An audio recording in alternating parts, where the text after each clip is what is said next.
Friends, మీకు ఈ video నచ్చితే లైక్ చేయండి, సబ్స్క్రైబ్ చేయండి. లాకప్లో ఉండగా గగన్ కేపీ నైని దగ్గరికి వస్తాడు. మేడం మీతో మాట్లాడాలి మేడం అని కేపీ అంటాడు. ఏంటి కృష్ణప్రసాద్, ఎందుకు ఇలా వచ్చావు, నువ్వు నాతో ఏం మాట్లాడాలి అని నైని ప్రశ్నిస్తూ ఉంటుంది.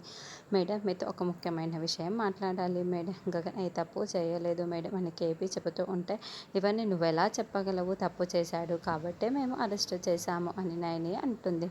మేడం అసలు ఏ ఆధారాలు చూసుకొని మీరు గగన్ ఈ తప్పు చేశాడు అని అంటున్నారు మేడం. గగన్ ఏ తప్పు చేయలేదు అని కేపీ అంటాడు.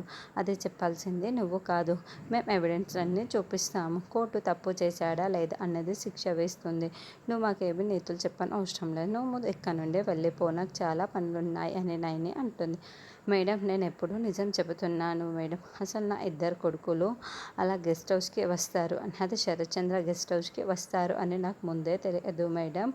శరత్చంద్ర గారి ప్రాణాలు తీయాలనుకుంది నేనే, ఆయన పైన మర్డర్ అటెంప్ట్ చేసింది నేనే, నా ఇద్దరు కొడుకులు కాదు, గగన్ కాదు మేడం. కాబట్టి నన్ను అరెస్ట్ చేయండి, గగన్ని వదిలేయండి మేడం. నేను ఆయన పైన ఈ మర్డర్ అటెంప్ట్ చేశాను అని కేపీ చెబుతూ, అవును మేడం నేను నిజమే చెబుతున్నాను, నన్ను అరెస్ట్ చేసి గగన్ని వదిలేయండి అని కేపీ చెప్పడంతో లాకప్లో ఉన్న గగన్ ఇదంతా చాలా షాకింగ్గా వింటూ ఉంటే నైని కూడా చాలా షాకింగ్గా వింటూ ఉంటుంది.